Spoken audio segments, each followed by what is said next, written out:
What's up, guys? It's been a little bit. I had some rough days, I will admit. Very challenging days. However, shit. Okay, no, that's good. However, I feel a lot better. I didn't want to make videos when I wasn't feeling the best. Not because I don't want to share and be open, but it just felt like it wouldn't actually be something people be interested in. So I decided not to make videos, and now it's like 4 or 5 days. Crazy. The reason why, as I found out this morning, which is just like, it feels so freeing, it feels like there's been a weight lifted off my shoulders, is there's this thing called your protector, which when you're in pain, it does everything it can to make sure you don't experience that pain again.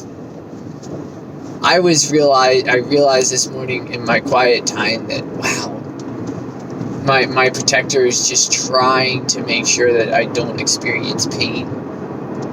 And I just gotta embrace the pain and just live in it and not run from it. Because I wanted to, my mindset was, I want to have this life that's perfect, that's wonderful, that's awesome, that's fantastic, and there's nothing wrong with that. But I didn't want to acknowledge the pain side of things. Like, I wanted the utopian future that I dreamed of without all of the negative aspects to it, and that's just not possible.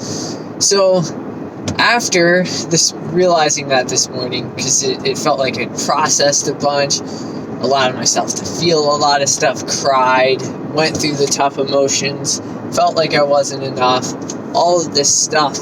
It's like, why is nothing changing? And then I realized, man, my protector, like, if you imagine your protector to be like a wall in an old time city, like, let's say medieval ages, it's pretty similar to that, but the protector in my case kind of like shrunk and super small. So here I am in this like foot by foot radius within this wall, and it was just so frustrating and so annoying. I was like, I don't know what's going on. I literally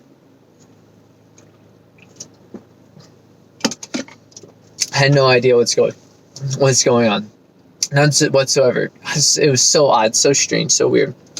Super good to be back, feeling normal. Oh man, it just was so cool this morning. So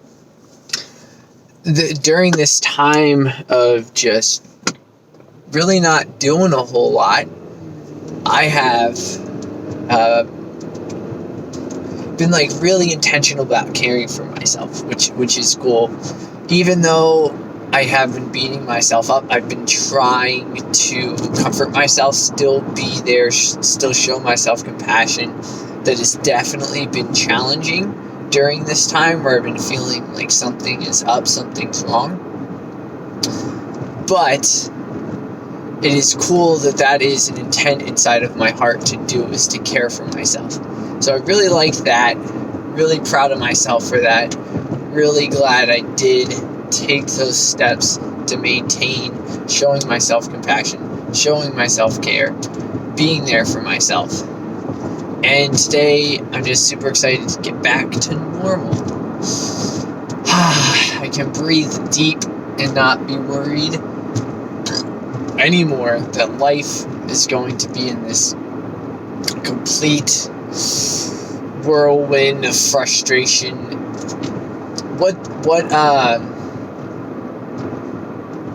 Which maybe this next time I feel like this, because I'm going to feel like this. Everyone goes through these phases, and it's totally okay to go through these phases.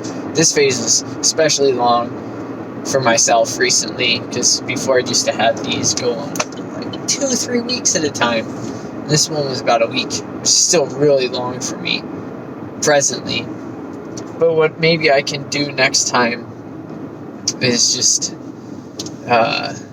just be aware of that protector side of things, because usually when I process, I'm usually able to feel what's going on and then have some like adjustments and just be like, okay, buddy, sorry you're going through this. It's super tough, super challenging. I'm sorry that you feel like you suck, or you're unworthy, or you're uncared for.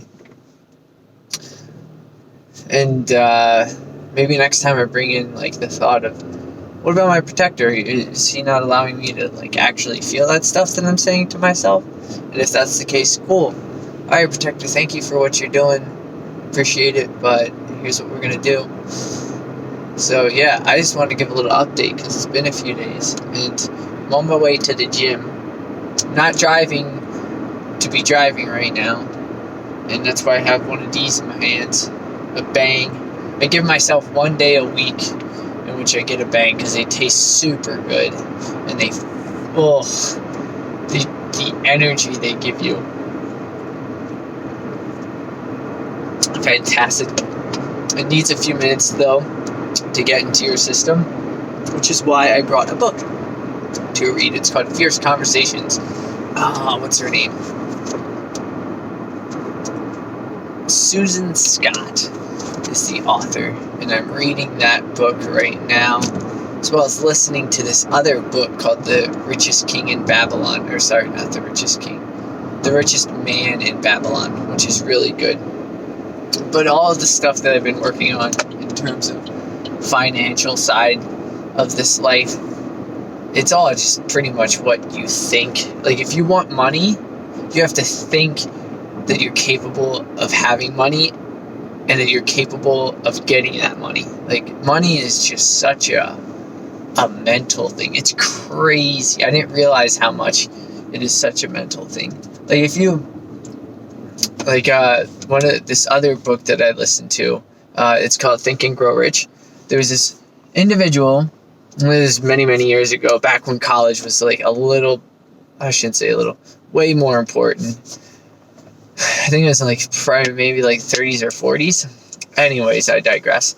There's an individual that graduated from college, wasn't sure how to get a job or do anything like that. And I believe it was his mom, put together a resource of all of the things that he had done, basically made him a resume. And he ended up getting like $10,000 more than, what's that smell? $10,000 more just because of that resume getting put together. It's like super crazy.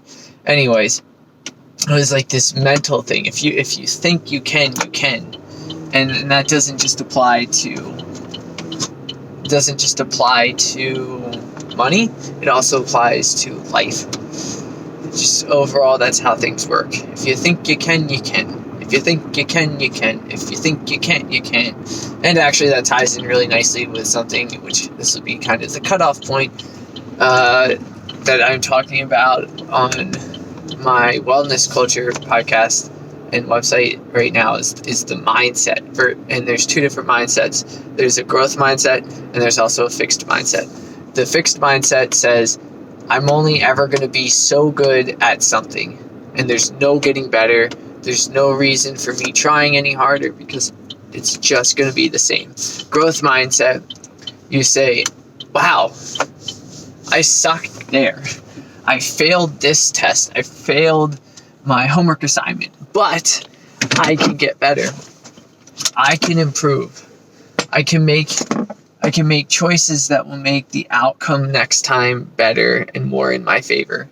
So it's really important to have a growth mindset as opposed to a fixed mindset. And typically we teach fixed mindsets and not necessarily growth mindsets. And so ready for school to get started for me, because then I can go back, talk to these kids and be like, yeah, growth mindset, super huge, super valuable amongst many other things in life. Use that and they can go anywhere they want. Cool.